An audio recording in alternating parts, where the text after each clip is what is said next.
Let's study 1 Corinthians chapter 7, New King James Version.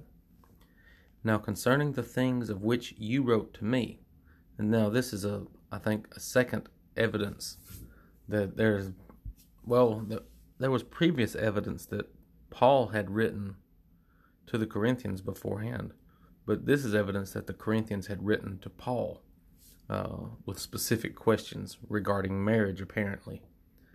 It is good for a man not to touch a woman. Nevertheless, because of sexual immorality, let each man have his own wife, and let each woman have her own husband. So, Paul says it's better to not be married, and he goes on to explain later, because you have to be concerned about the needs of your spouse if you're married, whereas if you're single, you can focus completely on service to God. But he says, since if you have desire for sex, for appropriate sex, godly approved sex, rather than be distracted by that and maybe be caught up in sins and go down bad paths, if you can't live a life without dwelling on sex and sexual needs, then you ought to get married. But Paul's not married, and Paul is fine with that. And he says it's good if you don't touch a woman, don't think about a woman, don't dwell on sexual matters, but you can focus on spiritual matters. But if you burn with passion, or if you have the desire for sex, and that would be a distraction for you, then one man should have one wife, and one woman should have one husband. Let her husband render to his wife the affection due her. Now, I generally think this chapter is talking about sex, but when he uses the word affection, I think that certainly would include sex, but it probably includes more than sex. You have to... Women are usually more concerned about affection than sex, whereas men are more often concerned about sex than affection. So let the husband render to his wife the affection due her. So you've got to pay attention to her needs. And likewise also the wife to her husband. So the wife needs to pay attention to the needs of the husband. The wife does not have authority over her own body, but the husband does. So that makes me think he's talking a little more about sexual things, but he's talking about the physical body. And the wife shouldn't think that she can do with whatever she wants with her body if she's married, because the husband essentially owns her body. Now, some people certainly would not like that idea. People today, especially feminists, say, this is my body, I can do with it whatever I want. That's true. If you're not married, you can do with it what you want. But if you get married, then your body belongs to your husband, and you need to render to your husband what is due. It says the wife does not even have authority over her own body, so you no longer can do whatever you want with your body. And likewise, the husband does not have authority over his own body, but the wife does. So the same thing. The husband can't say, I can do with my body whatever I want. It's my body. No, if you get married, your body belongs to your spouse. Do not deprive one another except with consent for a time. Now, I think that's talking about sex again. Do not withhold sex from each other unless you agree to do it for a certain limited amount of time, that you may give yourselves to fasting and prayer and come together again, so that Satan does not tempt you because of your lack of self-control. So if either the husband or the wife withholds their body from their spouse, then that person who's withholding their body and their sex would be partly responsible for violating the word of God. They wouldn't be partly responsible. They would be completely responsible for violating the instructions that God has given man and woman in marriage. So don't think that your body belongs to yourself and you can do with whatever you want to. When you get married, your body belongs to your spouse, and you need to make sure that your spouse's needs are being met, because it's your obligation, your godly obligation.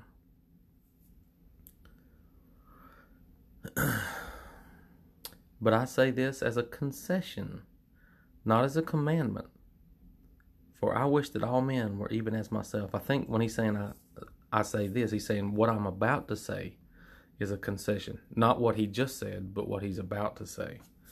And he says this is not a commandment. He says, I wish, it's my personal desire, that all men were single even as myself, not married.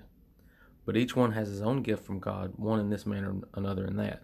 So Paul's saying he has a gift from God, that he's not consumed with sexual desires, that he can live a life being single and unmarried, and not be consumed or distracted by sex or by women. And I would say that is a gift. But I say to the unmarried and to the widows. So people who used to be married, whose husband died, that's the widows. And unmarried means someone who has never been married before. I would not say that necessarily means divorce, because divorce is not...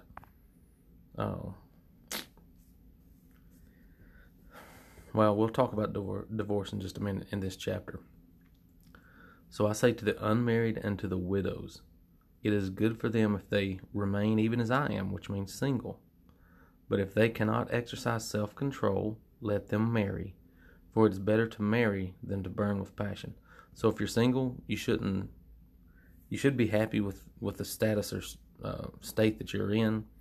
But if you can't live in the state that you're in without sinning and burning with passion, then it's better if you marry. And again, I don't think that this would mean if you're divorced, you shouldn't stay single. You should go marry someone else. We're going to talk about that in a minute. If you're divorced and you burn with passion and you can't live that way, you need to be reconciled to your husband or your spouse, not marry somebody else. Now to the married I command, yet not I, but the Lord. So that now he's saying what I'm about to say is a commandment from the Lord. A wife is not to depart from her husband. Or I think you could say a wife is not to divorce her husband. But even if she does depart, let her remain unmarried or reconciled to her husband. So there you go. If a woman divorces her husband, she says you shouldn't do that. You should not divorce your husband. But if you do divorce, then you remain unmarried or be reconciled to your husband. Your only option, because marriage is a life commitment. If you separate for a season, we've already read if you shouldn't deprive your spouse of your body. And if you're divorcing, then you are depriving your spouse of your body, and you're violating the word of God. Your body does not belong to yourself, it belongs to your husband. So you're sinning already by depriving your husband of your body.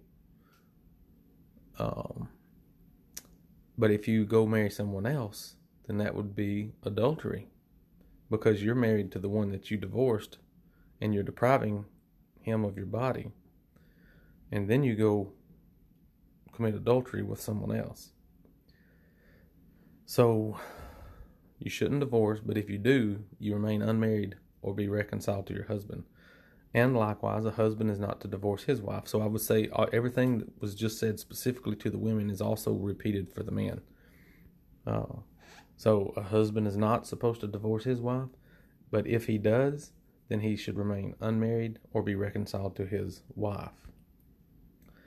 But to the rest, I, not the Lord, say. So now Paul says what I'm about to say is not a commandment from God, but it's my personal preference and my opinion.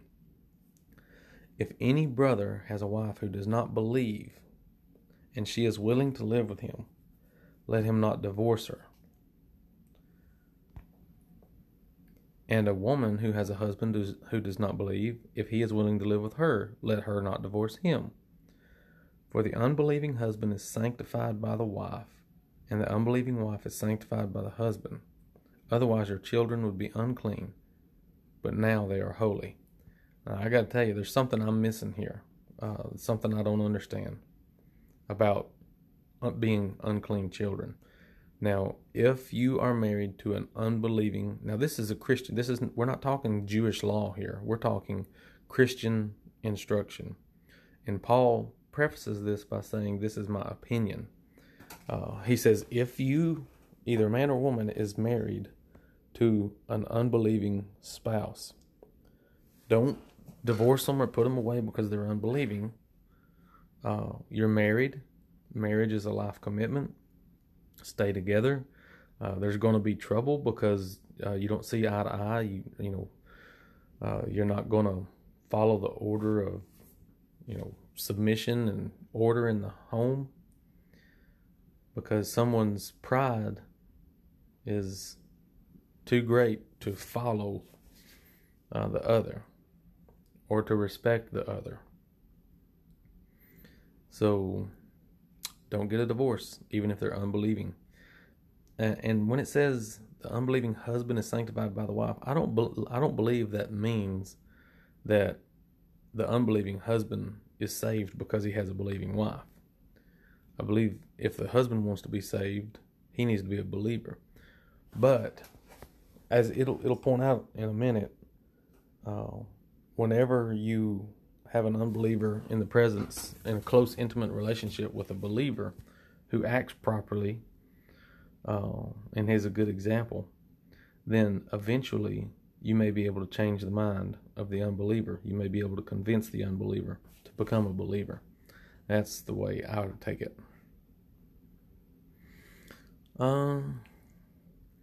So the unbelieving husband is sanctified by the wife, and the unbelieving wife is sanctified by the husband. Otherwise, your children would be unclean. Well, if you divorce because your spouse is an unbeliever, it would certainly cause chaos in your children's life. I don't know. I mean, what is even the definition of unclean in a Christian, from a Christian perspective? Now, we're not talking about the Jewish perspective here, because he's talking about believers and unbelievers. That's Christianity. So there is no such thing as unclean people from a Christian perspective. So I don't know what this means, having children being unclean. But if the unbeliever departs, let him depart. A brother or sister is not under bondage in such cases. Now, this says you can't handcuff the unbeliever who wants to leave and tell him, no, you have to stay. You can't force somebody to do the right thing. If someone wants to do the wrong thing by divorcing and leaving your spouse for whatever reason, you cannot force somebody to do the right thing. If they are going to do the wrong thing, you can't prevent it. So just let them depart. Don't handcuff them to the basement and make them stay. I know it may sound ridiculous, but honestly, I think, that is an exaggeration. I realize it's an exaggeration, but I believe that's what the point is here. It says, if the unbeliever departs, a brother or sister is not under bondage in such cases. Now, that does not mean you are free to marry somebody else.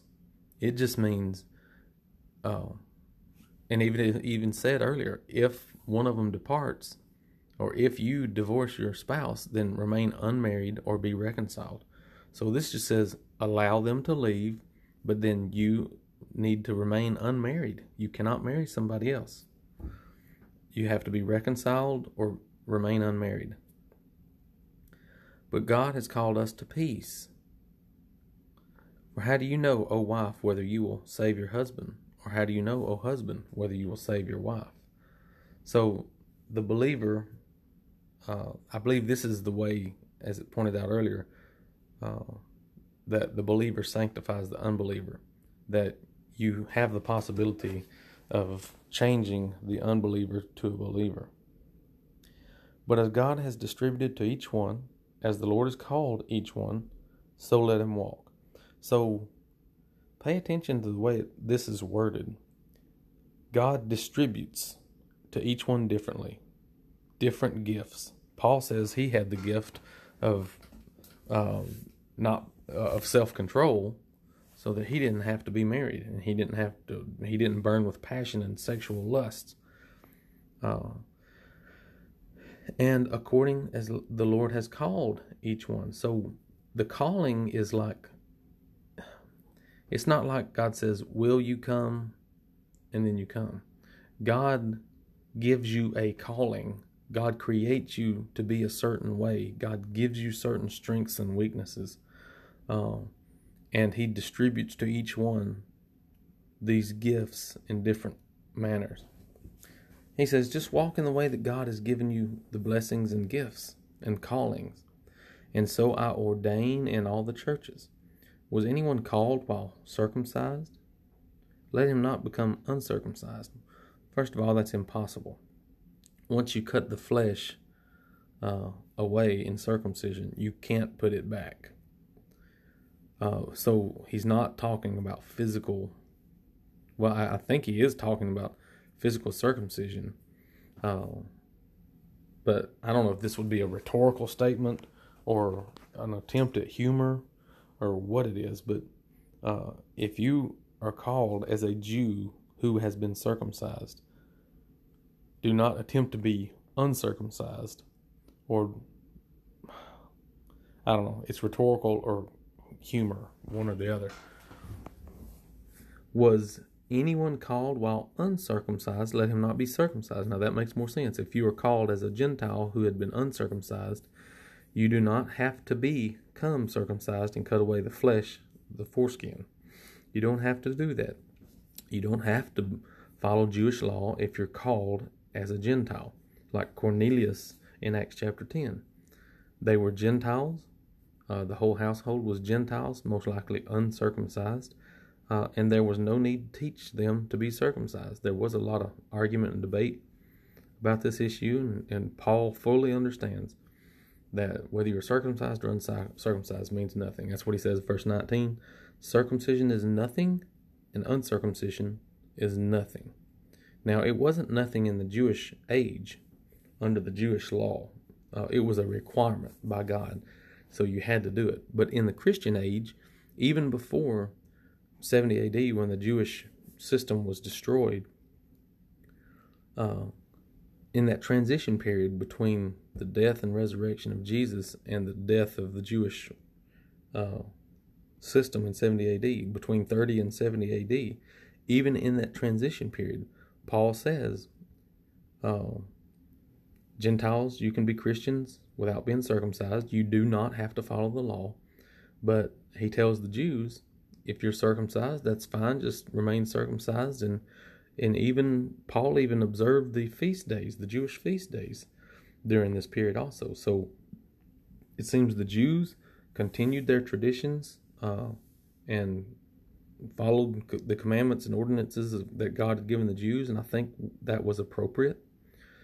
But there was absolutely no obligation for the Gentiles to follow the Jewish systems and customs and traditions and ordinances.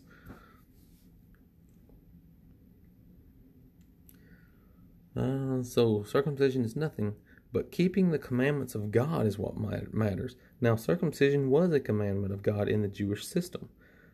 But it was only given to the Jews. The Jews had to do it, not the Gentiles. Now, what commands did God give the Gentiles? Now, there's a bunch of commands primarily centered around loving God and loving your neighbor. So those are the commandments that the Gentiles were given. Let each one remain in the same calling in which he was called.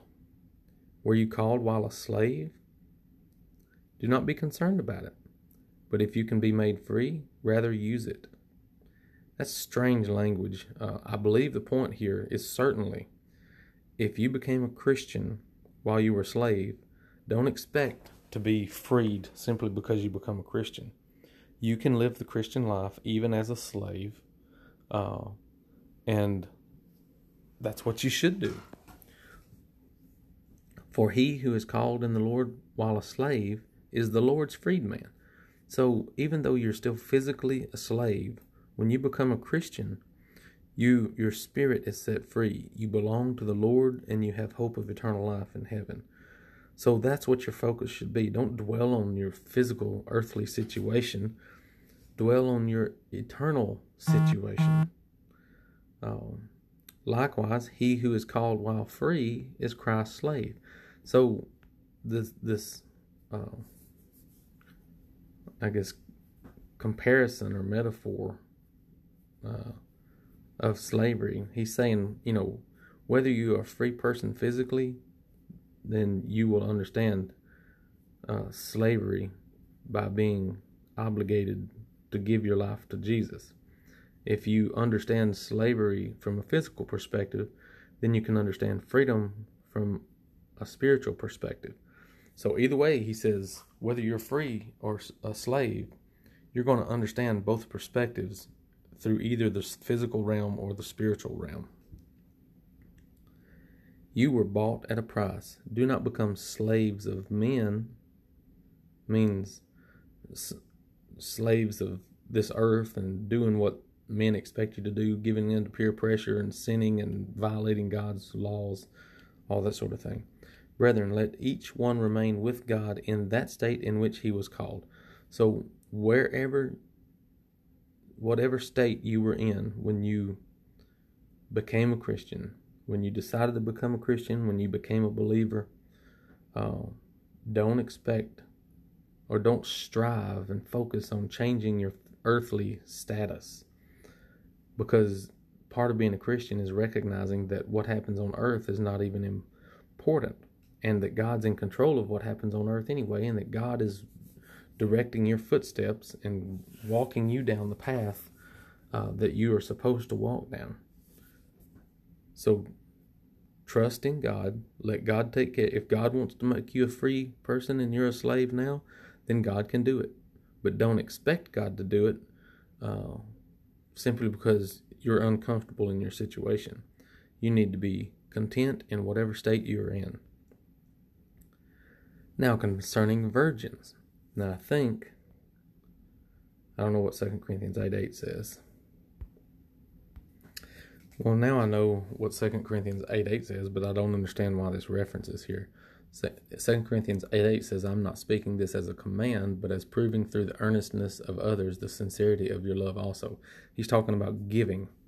So he's saying you're not obligated to give money, but I'm testing you by the love of others and how much they give. So I have no idea why that reference is there. But anyway, carrying on. Now concerning virgins. Now the virgins, I believe he's talking about young girls, unmarried girls who had not had sex. Because it's generally assumed that if a girl had never been married, she should be a virgin. Because it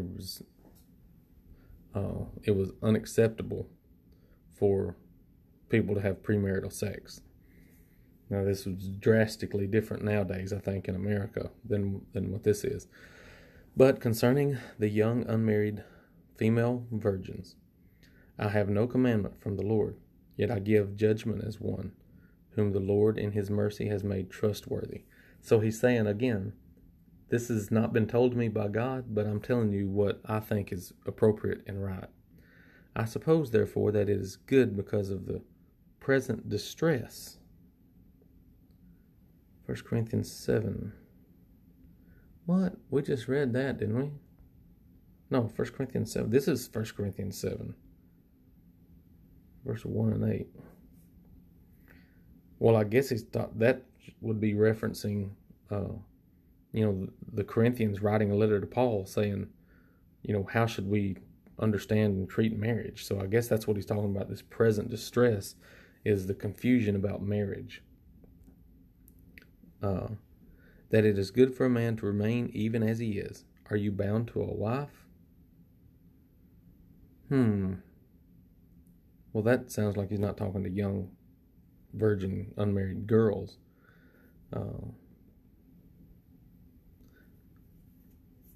Due to the present distress, that it is good for a man to remain even as he is. Are you bound to a wife? Do not seek to be loosed. Now that is odd. If someone is bound to a wife, then they're not a virgin. Am I missing something here? He's concerning virgins. He says, are you bound to a wife? Help me out. That is... I feel like I've skipped over half a chapter or something between verse 25 and 27. Are you bound to a wife? Do not seek to be loosed. Are you loosed from a wife? Do not seek a wife. But even if you do marry, you have not sinned, and if a virgin marries, she has not sinned. So here's where he calls a virgin is making the assumption of a female. And maybe this is the instruction he had for the virgins. He says, if a virgin marries, she has not sinned. So it's okay for a young, unmarried girl who has never had sex to get married. But he says, due to the present distress, and I see the possibility he's not talking about this, just a misunderstanding of marriage. The reason I said that was because there was a reference to verse 1 and verse 8 in this chapter. So the references don't always make sense. Like that last one, concerning virgins, and it referenced giving money. So I have no idea why these references are here. But the present distress is probably most likely the impending destruction of Jerusalem and the Jewish system, the Roman-Jewish war, the occupation of the Roman army throughout Israel and the whole provinces. That's probably what it's talking about. That's what I would have understood it to talk about without looking at these references. So that would be a good reason why, if you're single, you should just stay single, because there's going to be a war. There's going to be a bunch of people die, and your life is going to be turned upside down. So you don't need to be changing your status, your marriage status, right before you're possibly going to die, or your world is at the very least going to be turned upside down. That makes sense to me. Nevertheless, such will have trouble in the flesh, but I would spare you. So it says, if you get married, whether a man gets married or a girl gets married, you haven't sinned, but I promise you, you're going to have trouble. And again, this could be a reference to the Roman-Jewish war and the occupation and the destruction of the Jewish system, or it could just be general truth. It's always true, even for you and me, that if you get married, you're going to have trouble in the flesh, because it's going to present a bunch of challenges for you to commit your life to another person, to commit yourself to focusing on the needs of your spouse instead of focusing on your own needs.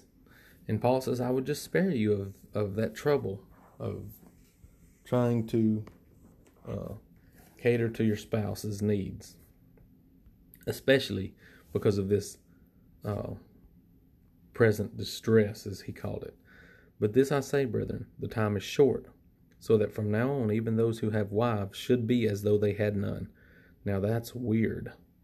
I believe this is certainly a reference to the impending destruction of Jerusalem and the temple and the Roman-Jewish war that was coming, but probably within the next 10 years at the least, or at the most maybe. But he said, you can't deprive your husband or wife of your body, and if you're married, you have to concern yourself with their needs. But here he says the time is short, and that even those who have wives should be as though they had none. Those who weep as though they did not weep. Those who rejoice as though they did not rejoice. Those who buy as though they did not possess, and those who use this world as not misusing it. For the form of this world is passing away. Certainly that's a reference to the Roman-Jewish war and the destruction of Jerusalem. He's saying the time is short. Jerusalem and the temple is about to be destroyed. The whole Jewish system and way of life is going to completely be turned upside down. And this is no time to be concerning yourself with changing your marital status, whether getting a divorce or getting married. You should just focus on yourself and your needs, because there is an impending, imminent, life-changing, world-changing event that's about to happen.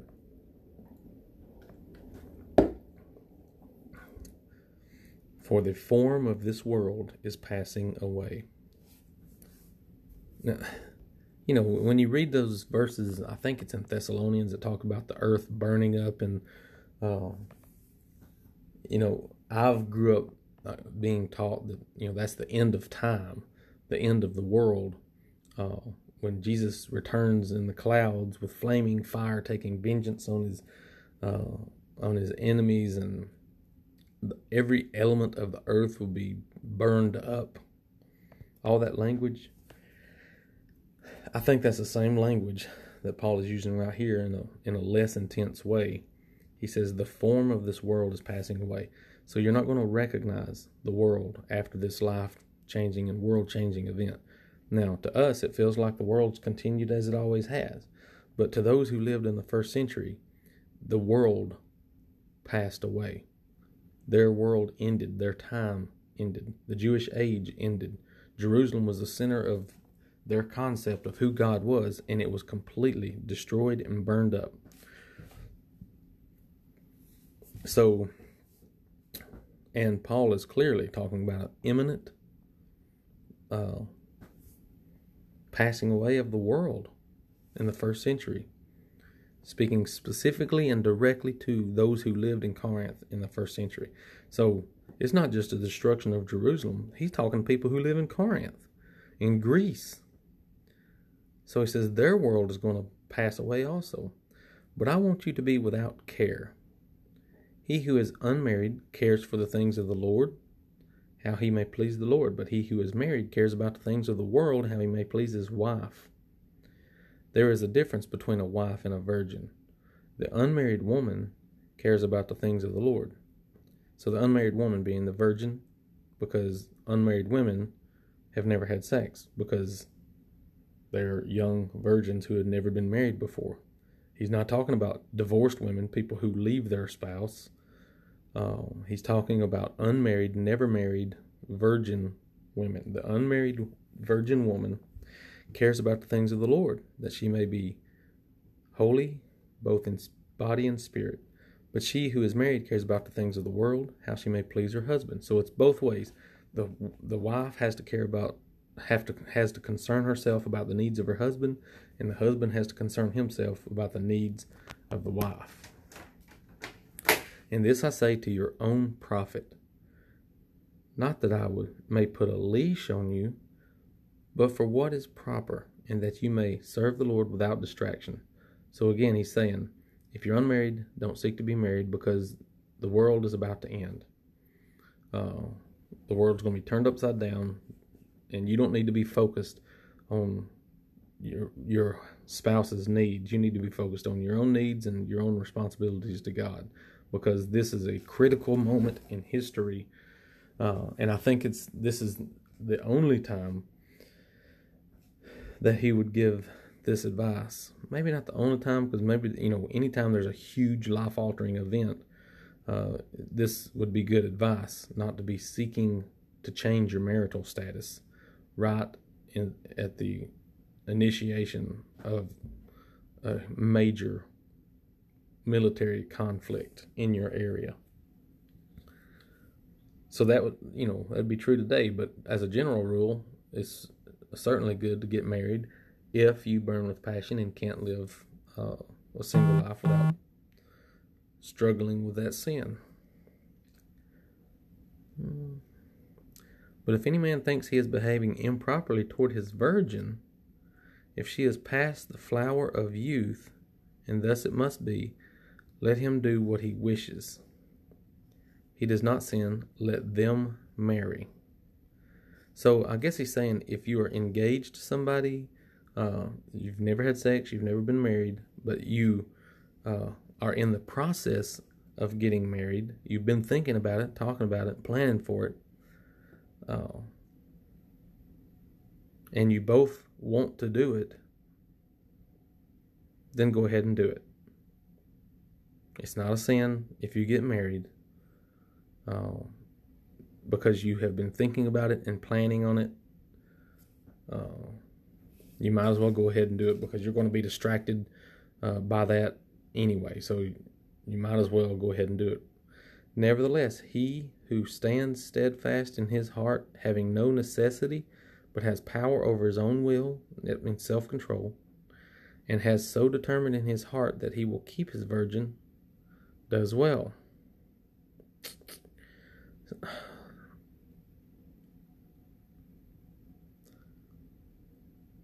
Now, I can't figure out if keep his, let her, I think maybe what he's saying, if he wants to let her remain a virgin, don't get married, don't have sex.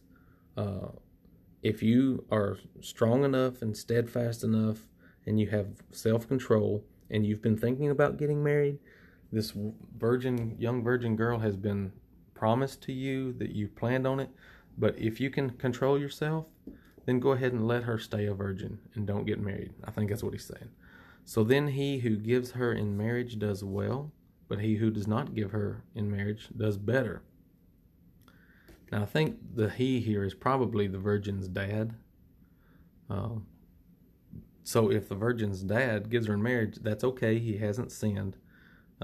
But if you take my warnings and heed my advice, and believe me when I tell you there's going to be a world war, a major conflict that's going to change everything. It's better if you don't get married, if you don't give your daughter in marriage, and you recognize that people need to be focused on bigger matters right now than marriage. This is a very sincere and earnest warning to the Corinthians about the destruction of Jerusalem and the Roman-Jewish war and all the chaos that was about to unfold in the first century, shortly after Paul wrote this letter to them.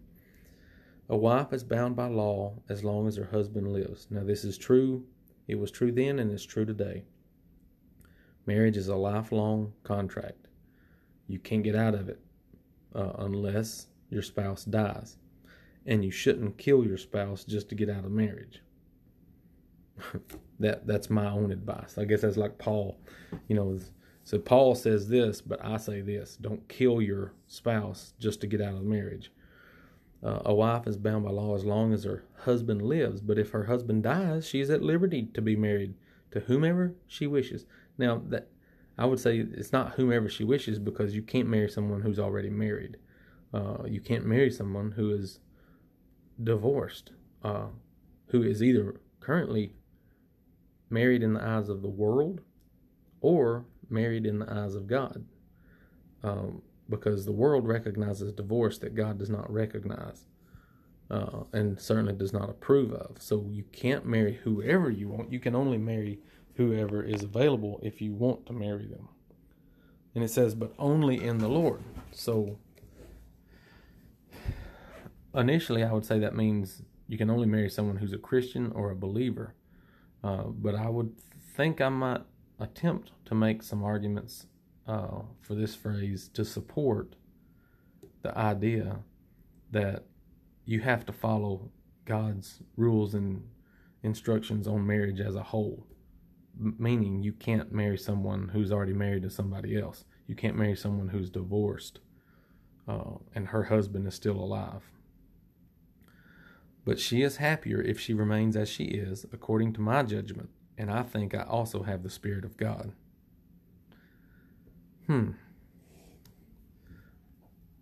So a wife is bound to her husband as long as he lives, and a husband's bound as long as she lives.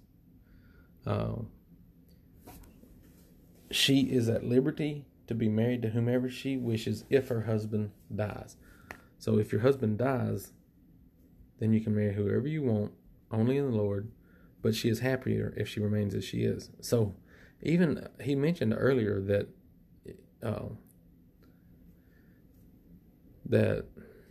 you could get married if your husband dies. But here he's saying you would be happier if you didn't. It's best if you don't get married, because whenever you get married, now maybe he's talking about the specific time that they're in and the difficulties that were coming. You'd be better off not dealing with the needs of a husband in this particular time. But he may be also talking about, a general rule for everybody for all time.